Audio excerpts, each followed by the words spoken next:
grassroots faculty members called Scholars for Peace in the Middle East. And some of you may have heard of this group, and some of you may even be involved with us at some levels. It had been my hope in this presentation to have a lot of people in here, have a lot of faculty colleagues, and say to you all, those assembled, that I really believe, as a journeyman professor, not in Jewish studies, not in Israel studies, not in Middle Eastern studies, or anti-Semitism studies, or any of the studies many of you are involved in, but as a professor of psychology and coming from an interdisciplinary perspective, I'd like to say that we hold some promise, the group that we're working with, to address the issues that Ruth Weiss raised yesterday.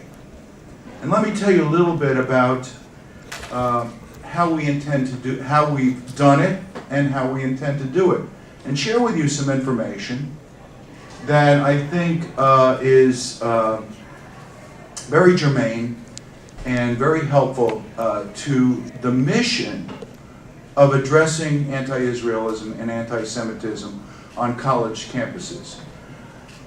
The original title of this presentation was a panel discussion. We called it Making History.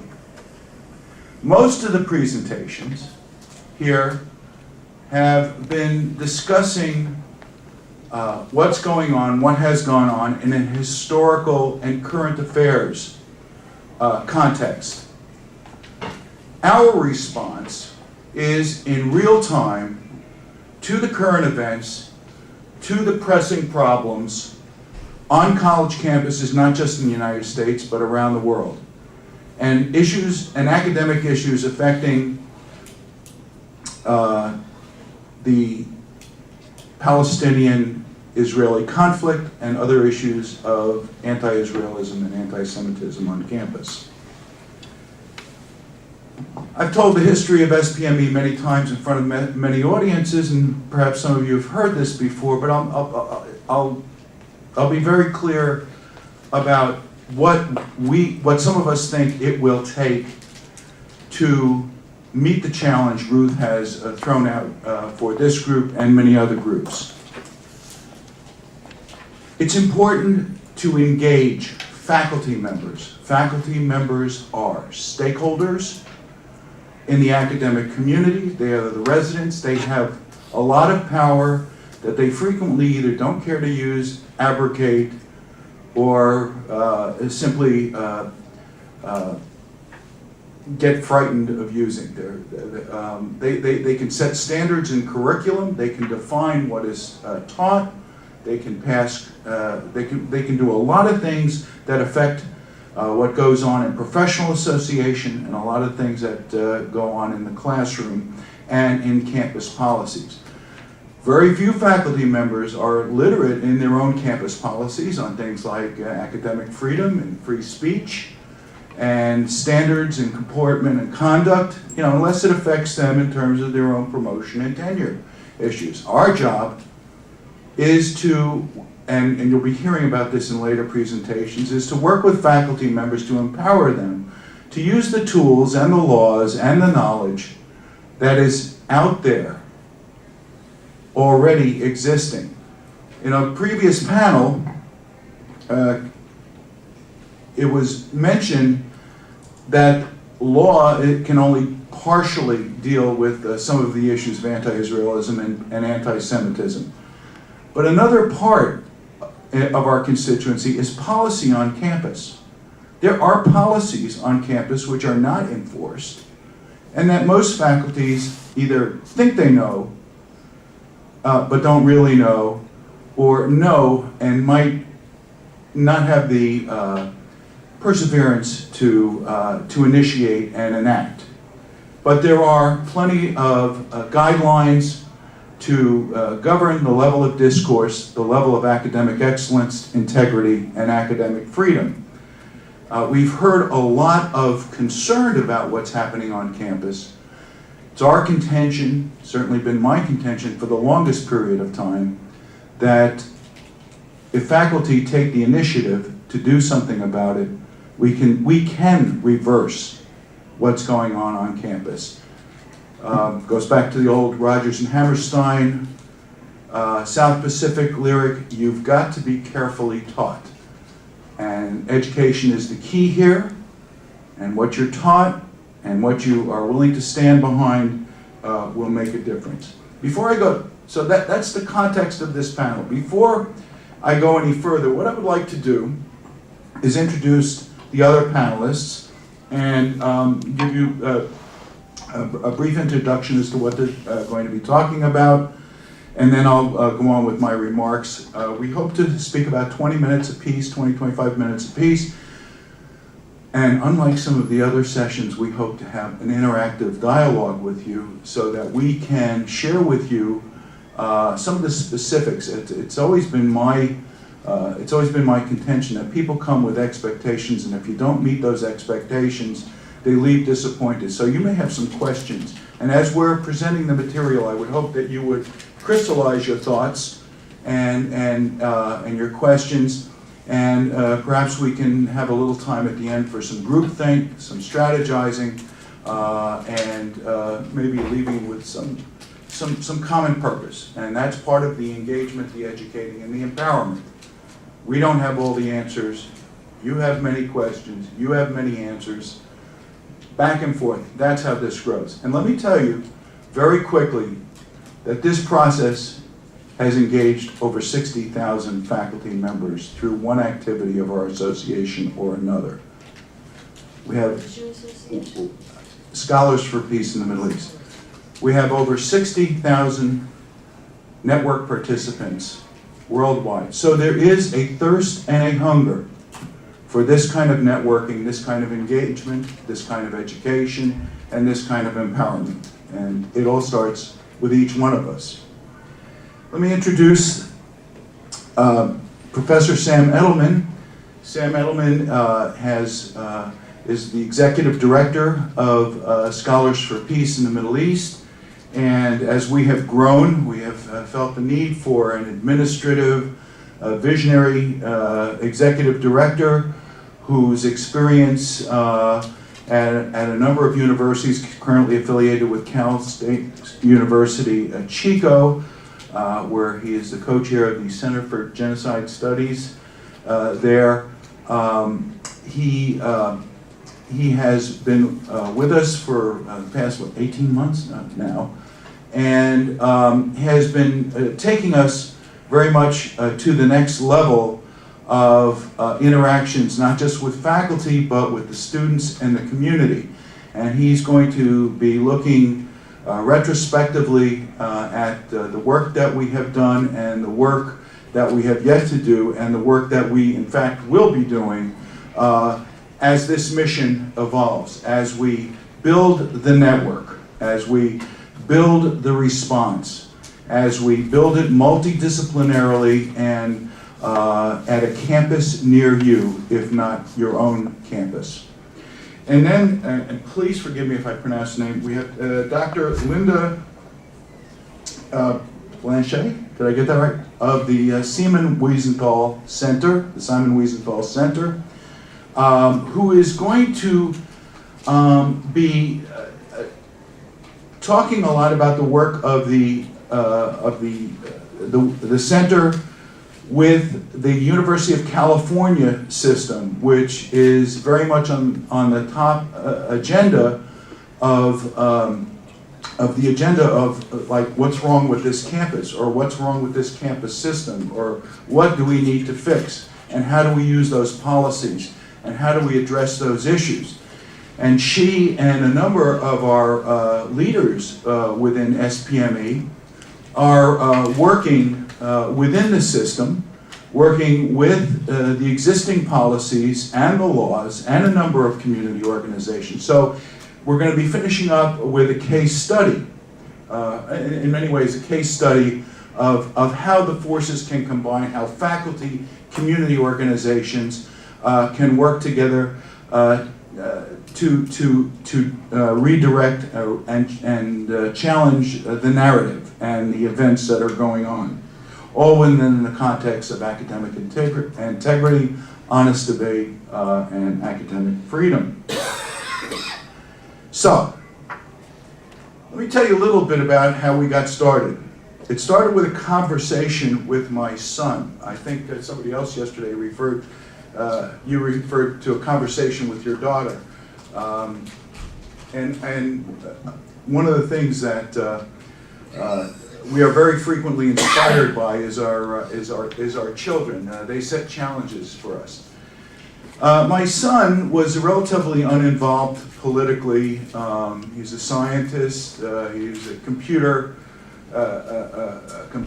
guy and a scientist, and he really was not terribly interested in a lot of political things. He said, "Dad, you're always involved in political things, and I, it's a little too much for me." Until he went to Israel to go to medical school at Sackler, at TAU Sackler. And then he realized that there were issues in the world that he was being asked to address, that he was being asked to react to, that he was having to deal with. Not so much as my son, but as a human being growing up in a university. And he had been to Cornell, and he had had some issues there. And he said to me, "Dad, I've come to a realization that change with individuals," and of course I'm a counselor, I'm a therapist. I teach counseling and therapy techniques. So my son says to me, he says, "Dad, I've come to realize that people only change through one-on-one contact." People only change through one-on-one contact. I make a living teaching that and how to do that with people. But it was so crystal clear that my own son had said to me, if you want to deal with your faculty colleagues in terms of elevating the narrative and change the narrative, you have to deal with them one-on-one. So it's no accident that hopefully by the end of this session, we'll be old, fast friends. Okay? That we will have some level of intimacy that you might not have with another speaker. I want to know you, and I hope you want to know what we're doing, so that we can engage in that dialogue and work together and find common ground and build that big tent response. Whether you're from the left, you're from the right, or from the center, to address the issues of anti-Israelism and anti-Semitism. I really don't care what your political orientation is. I really don't. What I do care about is that you're interested in truth, you're interested in accuracy, and you're interested in honest debate and honest discussion. Because that's what academia is really all about. And even on our very distinguished and hardworking board, we struggle with those issues. We struggle with those issues, but we try to find consensus and common ground, and when we take a position on different issues, and when we act in certain directions, we feel confident that it represents a broad spectrum of opinions. And I think if somebody were to do a case study on what it is we do, they would find that after the yelling and the hollering and the screaming behind closed doors about diametrically opposed positions, we come out with something worthy of taking a look at, worthy of study, and possibly even worthy of implementation. And we do this from a broad-based, interdisciplinary approach. We leave Israel studies, we leave Middle Eastern studies, we leave Jewish studies, and all the attendant related disciplines pretty much to those experts. But we cover general humanities, social sciences, business, and many, many other curriculums as we address issues. For instance, is anybody here a physician? Is anybody here a member? Okay. We have a very active medical and public health task force which routinely monitors the international journals, medical journals, on scholarship related to issues in Israel. We most recently, and will have a rebuttal to an article that was published in Lancet, which blamed the occupation, the occupation for the increased rise of domestic violence of Palestinian men against Palestinian women. That the conditions, and it was not even done by social scientists, and it was published in Lancet of all places. And we have prepared a rebuttal. It is our philosophy to take on the issues. I'll give you another example. When the Walt Mearsheimer study was published, there was an immediate flurry of academic reaction. But a lot of it was very superficial in terms of academic rigor. Now, we have to be careful here because a lot of them had a lot of footnotes. And sometimes, we all know that sometimes number of references is the key to academic rigor. But they were immediate first responses. Many of the more serious scholars in the international relations field felt that if they addressed the issue, they would be dignifying the Walt Mearsheimer thesis. And what has happened is there has not really been a sustained long-term academic response to those propositions, and we all know that they are in play in the current administration. They've been adopted by the current administration in many ways, and need to be challenged. The challenge of the Israel lobby, and so we have tried over the last couple of years to put together a conference to deal with the special issue of the issue of the special relationship between the United States and Israel, and address the Walt Mearsheimer issues. And Sam's going to be telling you a little bit about that effort, which we hope to put together in Miami in January. But there really has been very little little sustained academic response in credible academic journals. It's been mostly in the popular journals. It's been mostly in kind of what everybody reads when they're not reading their academic journals. And while that's fine, these things need to be critiqued. One of our first conferences was developed around the issue of dealing with the influence of Edward Said. And we developed a very well reviewed book. Professor Philip Carl Salzman from McGill University and Donna Robinson Devine from Smith College edited the collection of papers from that conference, basically deconstructing Orientalism, a peer-reviewed volume published by Routledge, and it was very, very well received. What we need to be doing is not ignoring or minimizing the academic constructs, but doing our work, rolling up our sleeves, and addressing them where we see them. How much time do I have? About 10 minutes. 10 minutes, okay. One of the first things I did as president, I was invited, and this gives you an idea of how much work we have to do as academics, each in our own way, each in our own discipline. Lori Zoloth, who was one of the co-founders of SPME, Lori Zoloth was a ethicist and director of Jewish Studies at San Francisco State University. Many of you may remember her infamous email that went out about the events of the Palestinian confrontation with Israeli students at San Francisco State in 2002. And we were just in our infancy there. A few of us had gotten together to put together a few thoughts, and I wrote to her, and I said, Lori, how can we help you?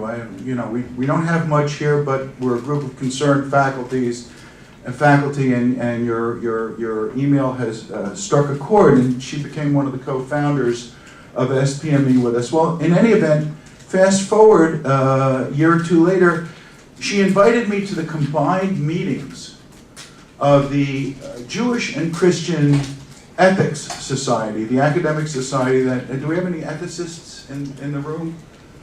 Okay, well, we need a few more ethicists. And at the time, SPME had taken a very strong position on the issue of civilians and children being used as suicide bombers in the early days of the Second Intifada. We had said simply, this is a war crime. This violates every notion of the Geneva Convention, should be condemned by academics, and certainly people who deal in teaching with ethics and morals. And so I made a presentation before the group, and I got the blank stares, and people kind of scratching their heads and shrugging their shoulders and getting uncomfortable, more and more uncomfortable in their seats.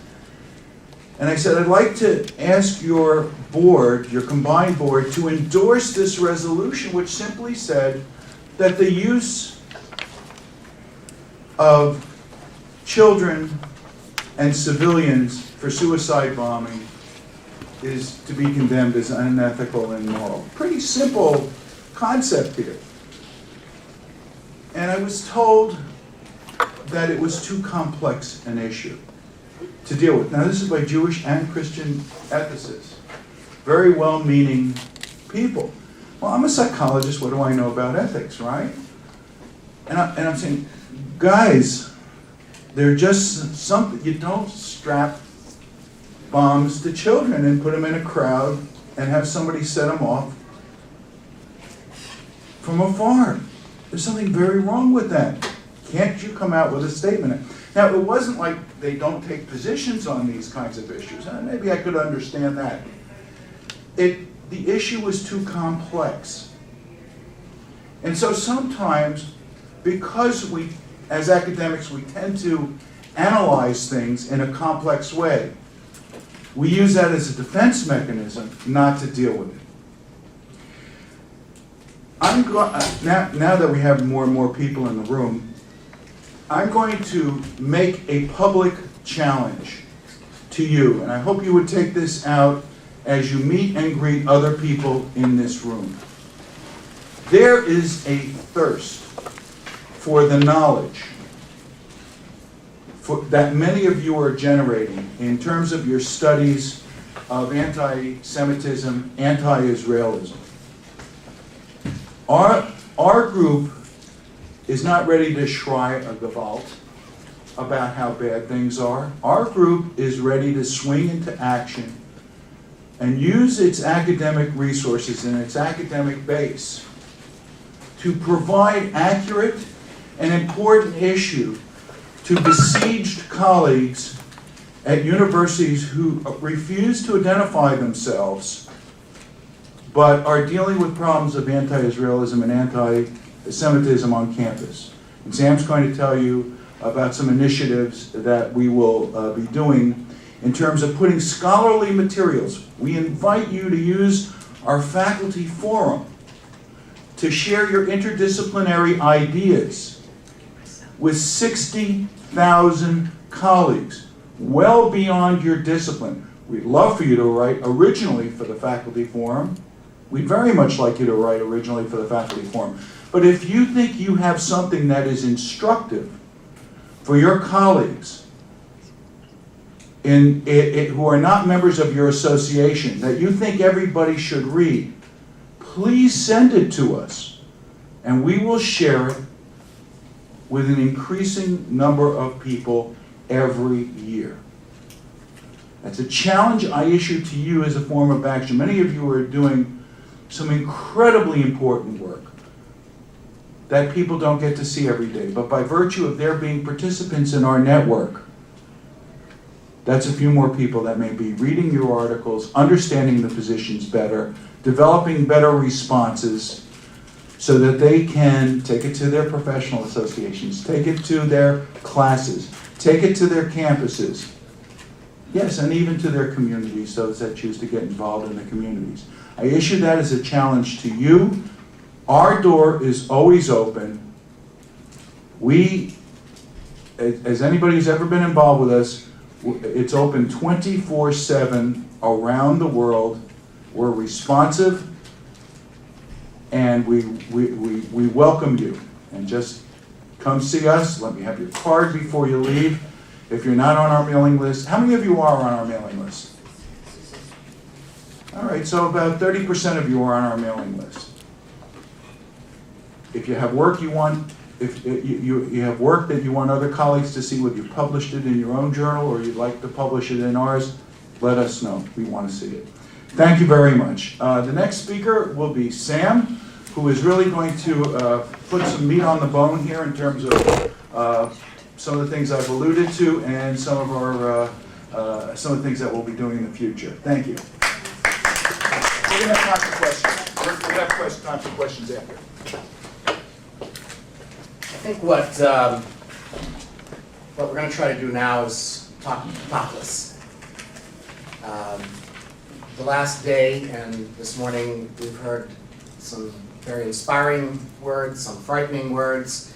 We've heard history, we've seen political science and sociological responses and theoretical responses. And what I'm here to do is to begin to move us to what can we do to get to the doing, the responding to the situation here with regard to anti-Semitism across the world and anti-Israeli expressions. You know, as a Holocaust and genocide scholar, one of the things that I teach my students is that the Shoah really began on college campuses in Germany. That it wasn't the blue-collar workers who were the supporters of the Nazis, who got the Nazis their breadth and depth of expression within German society. It was college professors and students. And that our failure to understand the breadth and depth of the impact that universities and colleges have on our society, and especially with regard to the development of anti-Semitism, is to our detriment. And that for the last few decades, the Jewish community in the United States, at least, has ignored this.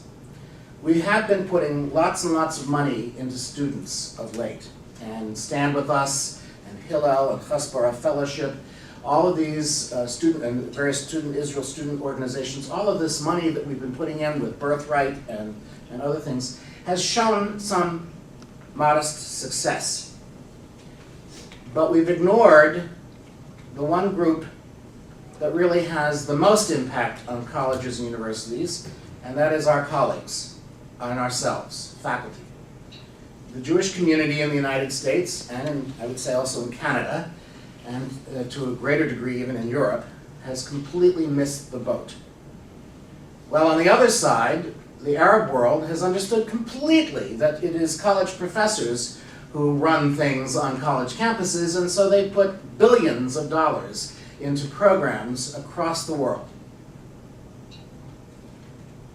Institutes, centers, money for students, money for graduate students, money supporting college professors to teach about Middle East studies from their specific perspective, have been pushed onto the world, and they have paid off in huge amounts of response that is antagonistic to both Israel and to the Jewish community, and has in some ways led to the theoretical underpinnings of the new anti-Semitism that we have today. So colleges are the front line of the battle of anti-Semitism, and we need to do something about this.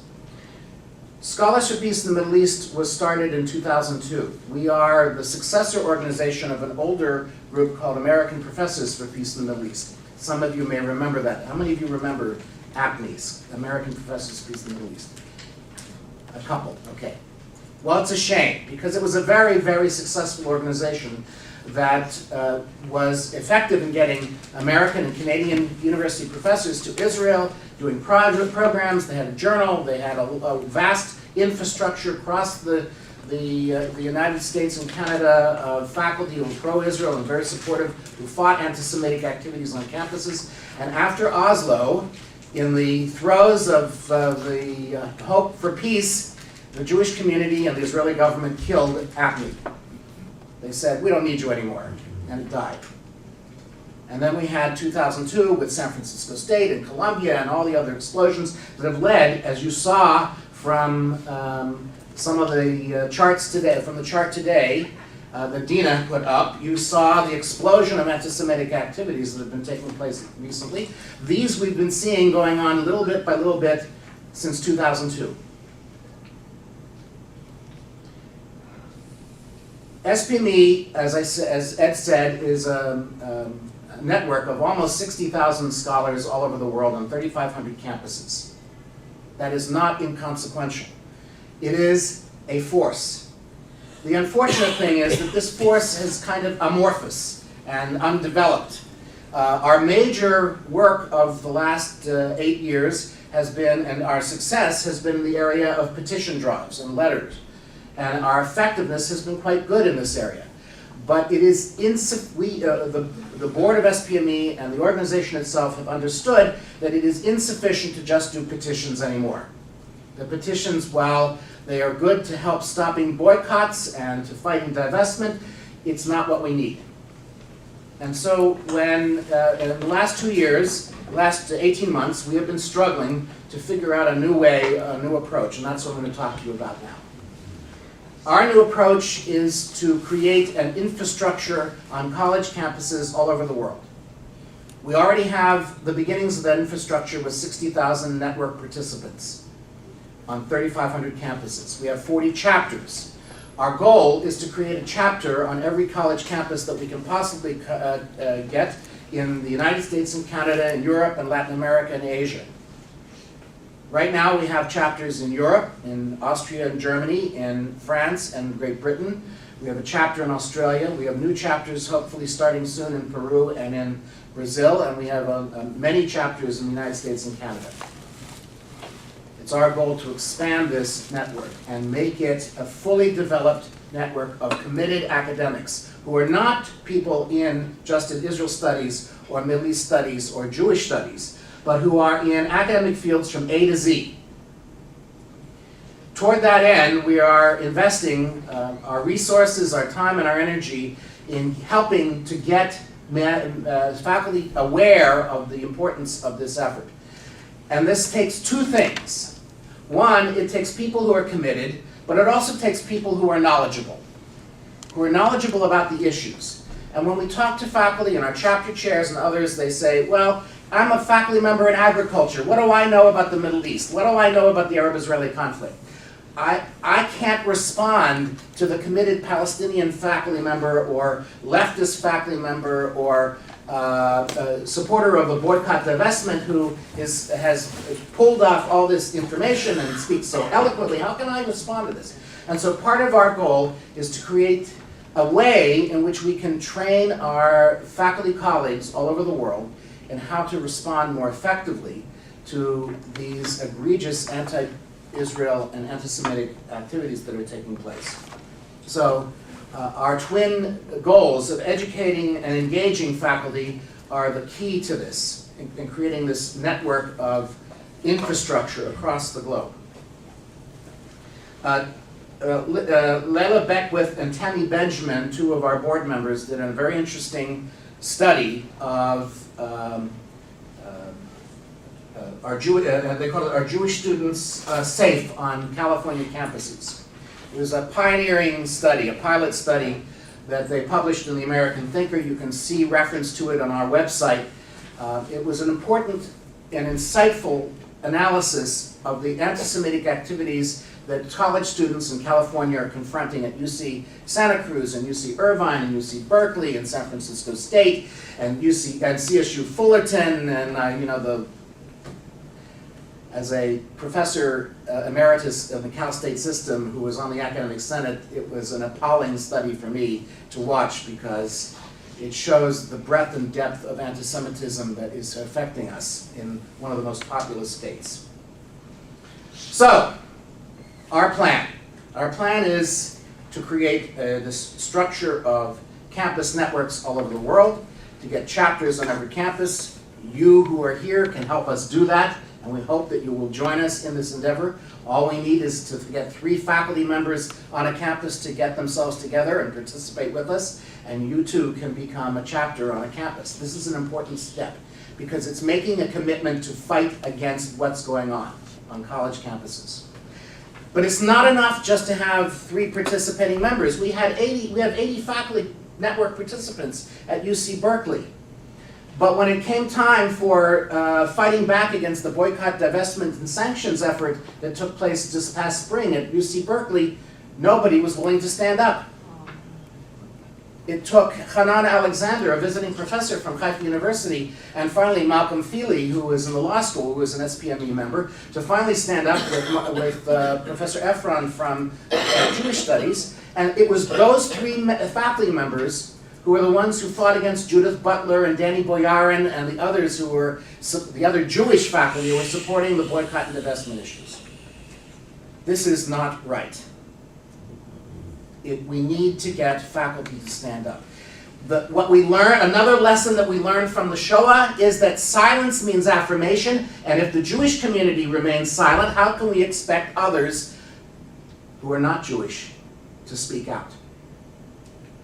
So part of our goal is to get faculty to understand and to be knowledgeable. To get them to be knowledgeable, we have just received a very nice grant. We are creating a part of our website that will be a curriculum part. It will have 2 kinds of curriculum.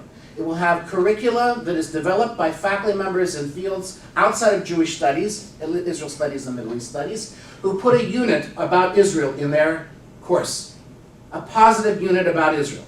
So if you're in a business faculty member and you do something about the initiatives, the Startup Nation kinds of initiatives, that you can put up on the website. If you're in chemistry and do innovations in Israeli innovations in chemistry, that will go on the website. If you're a sociologist and you do something about Israel in sociological perspectives or social welfare perspectives, those can go on the website. So that's one form of curriculum to try to get Israel more mainstreamed into the curricula across the board outside of Jewish studies, Israel studies, Middle East studies. Because part of our problem is the faculty member in sociology who takes stuff off the web because he or she has a political perspective that's anti-Israel, and all of a sudden they're doing a 2-week unit on Israel that's antagonistic. We need to have an alternative to that. The second part of our approach is to bring forward a curriculum of advocacy and to provide faculty with as many resources as we can give them, so that when they have a Norman Finkelstein or an Omar Barghouti come to campus, they can better be prepared to deal with that issue of those speakers on campus in an effective way. But more than that they can become more aggressive themselves on campus and begin to doing Israeli programming, to do programming about anti-Semitism, to do programming that's very positive about the Jewish world, but to do outreach to their colleagues across the board, to provide them with the resources that they can go to, the one-stop shop for them to be able to go and get materials for them to develop responses or positive programming. We have also organized a legal task force in the last 18 months. The legal task force is run by Ken Marcus, who you heard, some of you heard yesterday. This legal task force has done amazing things and is coming out with a report soon, hopefully it'll be released by December, on the issues of academic freedom and freedom of speech. And our argument basically is that those who say that academic freedom and freedom of speech are completely open, a kind of libertarian view that there's no restriction, are incorrect. That freedom of speech and academic freedom are rights, but they come with responsibilities. And so part of what we're doing is developing this idea about what are the responsibilities, and our goal is to work with college presidents and legal counsels to enable them to understand that there are ways and places that they can go to not restrict academic freedom, but to understand that there are two parts to academic freedom. It's right and it's responsibility. The other aspect of the legal task force has been to work on issues such as the issue with regard to Great Britain and Belgium and Spain in extrajudicial courts that caused the situation in Great Britain where Zippy Livni was not able to travel to Great Britain because she was going to be under indictment in a British court. And so we've been very much involved in fighting against those kinds of things. In responding to the Gaza flotilla, our SPME members were involved in writing legal briefs on maritime law, showing that Israel had every right to do what they were doing by maritime law. And these are some of the kinds of things that the legal task force. Ed also just spoke a few minutes ago about our medical task force that's responding to egregious attacks in Lancet and other British medical journals against Israel and what are truly anti-Semitic attacks in an established series of British medical journals. And we have just created a boycott, divestment, and sanctions task force led by Ed Beck, and we have 2 Nobel laureates on the task force, and Alan Dershowitz and a number of other, and Judea Pearl, other stellar scholars who are involved in our BDS task force. We have been in the forefront from the beginning of the boycott divestment movement. SPME has been in the forefront of stopping boycotts and divestment in every place they've been tried on a college campus or with a college institution. We have been very successful in doing this. It is like preventative medicine. It's not very sexy, but it has to be done. And the moment we stop doing it, that's the moment things start falling apart. So these are some of the things that we've been involved in. But our long-term goal is to move our 60,000 odd participant network from simply being bystanders and watching what's going on and taking our materials to becoming the force it can become on college campuses to fight back against anti-Semitism and anti-Israeli activities that are going on campuses all over the world. So I'm going to stop here and turn things over to my colleague, Linda from the Wiesenthal in LA. 1, 2, 3, 4. Okay. I'm going to try to be brief, and I'm sure my Would you comments- introduce yourself? My name please? is Doron Benatar, and I'm from Fordham University, and I lost my tag. I'm going to be brief. I'm aware of SPME, and I think whatever all presentations were wonderful and really slightly depressing, and which is really. I'm trying to be uplifting. I'm going to lay it out as Go ahead. straight as I possibly can. As a historian and a member of in the humanities, the challenge that you are presenting is that I personally I'm personally a liberal and on the left of the political spectrum, and when I signed for the SPME newsletter and stuff like that, when I start talking to colleagues, they immediately pigeonhole it as a right-wing reactionary. Let me just finish it because No. I'm agreeing. it doesn't show that I'm a very courageous person. So you should know that I am not the person you want to have with you at the in the foxhole. And so it's kind of and then I went to my play did very well. I mean, it's the one that's tonight, and so I was invited to Carlisle College. They were reading my play and doing all this big thing, and I was, of course, I'm as guilty of hubris. And then I talked to the director of Hillel there, and I mentioned somebody, and he said, "Oh, he belongs to SPME, these right-wing nuts."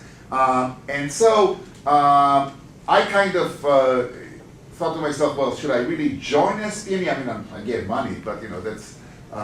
That's nothing. And the notion of being associated with it will undermine the credibility of somebody who is obviously a liberal in a very liberal department. And we don't have any. There are no Republicans historians. I mean, it's not a phenomenon that exists. I just wonder. Let me address that issue because it is a vexing issue for us. I'm the co-founder and was the president of 2002 through 2009. My background is head of NYU students for Eugene McCarthy, okay, Dump Johnson. Okay, I have as strong a liberal background as anybody in this room, if not more so. Okay, civil rights movement. I went through my Zen Buddhist nudist phase where I, questioned authority and challenged. Too much information. No, I'd like to know more about that. Hold on. In many regards, I am as liberal, and many of us are as liberal can be. Okay, but we are a big tent organization. I want to make this very, very clear. What has happened frequently is sometimes we go back and forth, and we have people. We had Moshe Maoz, who is on our founding board. Please, I wasn't clear in my question. I'm not pigeonholing You're defending SPME. yourself. I'm not saying SPME is conservative. I'm saying the SPME. How do we overcome the problem that the SPME and other and not only SPME. Any group that will address the issues of anti-Israelism and anti-Semitism on campus will be categorized as a right-wing group. Go ahead. No, I think. Go ahead. I Help think us out here. we could all defend our. I call myself a self-hating liberal. I'm exactly with you. My background is well left, but defending ourselves as liberals doesn't do any good. When Sam put his presentation, and I send money to you guys. I'm excited about what you're doing. I'm one of you. But you got to be careful about your language. Like when you said forget the context. You said the left. Yeah. When these, we've got to change our language. Absolutely. We know it's the left. We know it's the far left. But you can't go in front of a group of academics who are all Democrats and say the left, because we all of a sudden say, oh, you mean you're the right? So I don't have an answer. But I noticed that too. That language is very inflammatory. I And personally we've try to got not to, use it. well, you But- do use it. No, I did not. I did use it. Yeah. Well, it was in. It was unfortunate. So we have to like self-criticize. Let me just say this about this issue, because I go to campuses all over the world, back and forth. Oh, you're so leftist. So we're a centrist organization. It doesn't matter. It's irrelevant. The common ground is a commitment to those those issues. And having said that, we would like the involvement of more people who characterize themselves as you do not, and we appreciate very much the contributions. But to speak up, to write columns, to state these positions, we welcome that. We publish what we get. Okay, we publish what we get. I'd love a piece from you guys. I'd love a piece from you guys to show the other side. And the demonizing of the left by the right and the right by the left, I've had that up to here. Somehow we have to It's stay not, away from it. I just want to say, Doron, I don't think it's an issue. I think it's the issue. Go ahead. I think it's the issue. The issue here is the ascendancy of identity politics. Right. To the point where every student who has any interpersonal capacity at all understands within 30 seconds of arriving on campus what his politics have to be. Correct. For him to survive and mate and have a good time and survive intellectually. Even And at they know it Fordham, the even at second the they Jesuit can, because institution. This is the most perfidious part of the strategy. That it is not a question of ideology, it is a question of identity. Right. This is an acceptable identity versus a non-acceptable identity. The ideas, the policies, the actual facts are irrelevant to this. And if we don't address the identity issue, I think we're lost. I mean, That's I fine. I agree with you. And let me ask you something. Why are we, and I'm not gonna say you, I say we, why are we so terrified Right. to have our colleagues label us as right-wingers? But we are. It's only right-wing nuts. Right. That's a term that, Loonies. pardon? Right. Right-wing loonies, you immediately associated with the fact that It's you the are. modern Tzara. It's the modern Tzara. It's mechutz lamachne. Yeah, that's right. I mean, it's, I'm telling you, I'm personally, that's the decision that, I was thinking of, being more involved with SPME because I think that, because I had something to contribute that's actually very effective. And so, but I was just kind of thinking, if I'm going to do that, if I'm going to put this SPME label on me, like a chapter, I will immediately be marginalized in university. Even though I have the most left-wing liberals you can find. I teach classes on history of sexuality. I mean, I'm writing a book about bestiality. I mean, doesn't get any more liberal than that, right? But because I think anti-Semitism is a terrible, cancerous thing, I'm labeled as a right-wing nut. But are you pro or con on bestiality? No, this is an important. We don't take ongoing sides. discussion. No, this is an important and ongoing discussion that we have all the time on our board and in our meetings. And this kind of tension is actually very creative. But I invite anybody who is committed to the mission of academic integrity, honest debate, and academic freedom in terms of dealing with these issues in a civil, and Richard Landis just left, but who's on our board, with civil discourse, but with passion, is welcome. And my concern has been that people who want the organization to be something other than what it's evolving at, tend to walk away from it. And we get characterized. I mean, from the very beginning, we've lost huge donations because we're way too liberal. We've had people throw money at us. If we just became so much more conservative, and we turned some of that down. We've made decisions based on right and left in an effort to keep it in the middle and to find common ground. So this is for the record, and we're trying to do this. The issue of identity is something I think we really need. Really need to be talking about and help. Yes, who was number two? Number two, number three. Okay, I want to say something to everybody. I was noticing with the handbooks and the title of this entire conference, Antisemitism, because I'm a street activist. I'm a pro-Israel street activist in Berkeley and San Francisco, and I have had to explain innumerable times why we call it anti-Semitism. Yes, Arabs are Semites too, but it's Jew hatred, and therefore I have come to the conclusion that we must insist, like with these university handbooks and these policy statements, that we have to call it Jew hatred, because anti-Semitism is not clear enough, because it takes too much explanation. The way they hid the diaspora and the Jews in Europe and how they were the only Semites in the whole history. So that's my suggestion, that we have to call it Jew hatred. Do you have a Reaction? response? Yeah, in many ways, I think you've hit the nail on the head, that things get lost. And first of all, anti-Semitism is the word of the haters. It was the creation of Wilhelm Marr and those who created the concept in the 19th century of anti-Semitism, of anti-Jewish hate, political anti-Jewish hate. But let me also take it in a slightly different direction.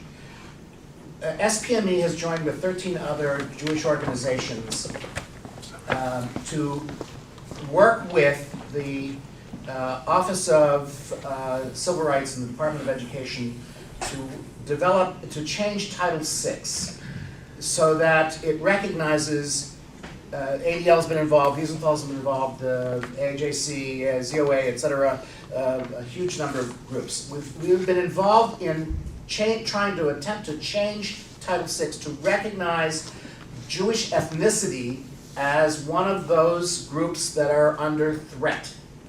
Right now, religion is not there, and Jewish students are suffering because of this. So that's one initiative. The second initiative I mentioned in my presentation was our legal task force is preparing a document on academic freedom and freedom of speech.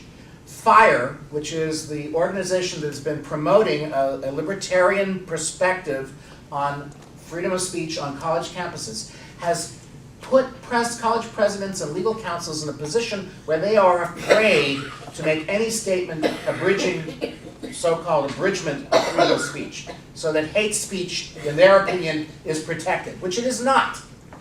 And so what we're preparing, the document that we're preparing, it's almost done. I've been reading drafts of it. I think it's a phenomenal document. Is a response to FIRE and a response to academic presidents following the meetings that Wiesenthal and others had in California. We've learned some big lessons about what they need.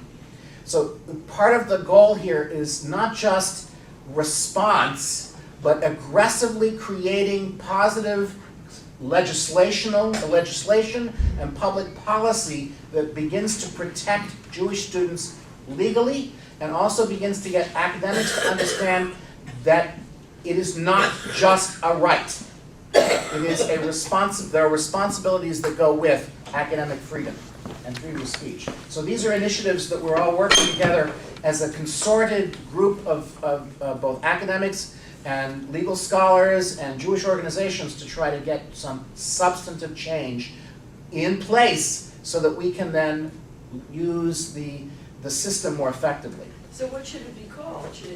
Well, some of us argue for Judeophobia, some argue for anti-Jewish rhetoric, whatever, but anti-Semitism is a problem. Who was number 3? I'm Samuel Felber from the University of São Paulo.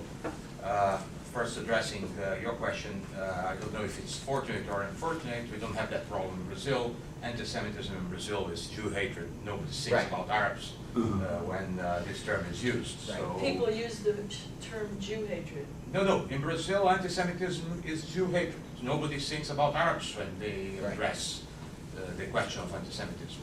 It's, Nobody they- says they- Arabs or Semites too. No, not at all. They don't get it. It's synonymous to Jew hate. So, in that sense, maybe this is a typical question in the U.S. or in Europe where this problem is more developed. In Brazil, I would say in Latin America, generally, that wouldn't be a problem. Now, I have a question for Linda. I came here expecting maybe wishful, with a lot of wishful thinking, expecting a formula to deal with all these images that you have shown, because that's what we see in Brazil as well. When there is a war in Lebanon, when there is a gaslight in Gaza, when there is a flotilla incident, that's what you see also in Brazil. Jews are Nazis, Holocaust in Gaza, and all those things. I am not sure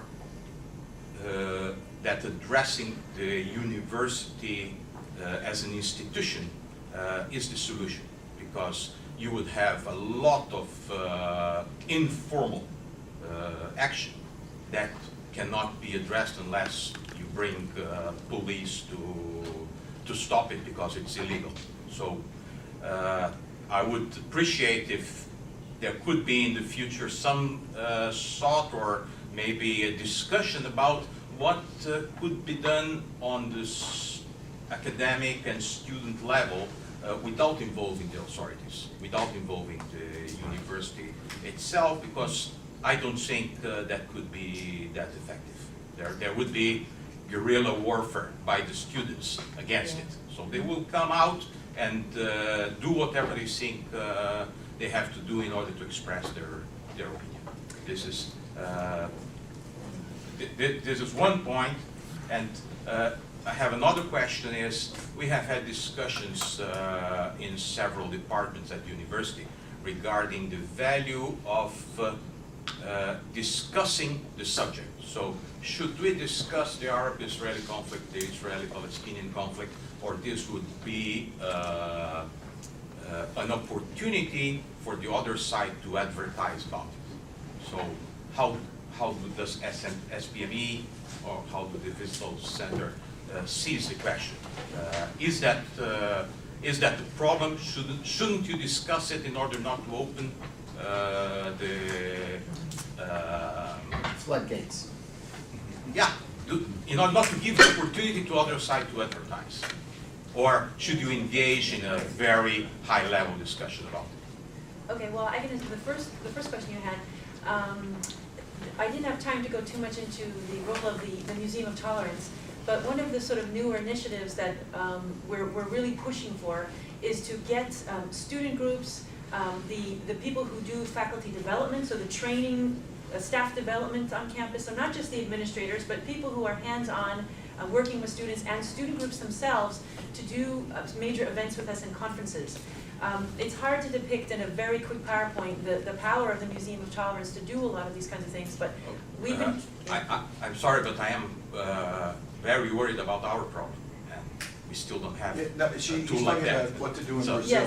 Yes. I'm thinking about what could we do in order to counter the problem. Well, possibly, I mean, if you have any kind of similar organizations that are, can be seen as third party, one of the things that is unique to the Museum of Tolerance is that it's so far has maintained a reputation of being apart from Jewish or non-Jewish organizations.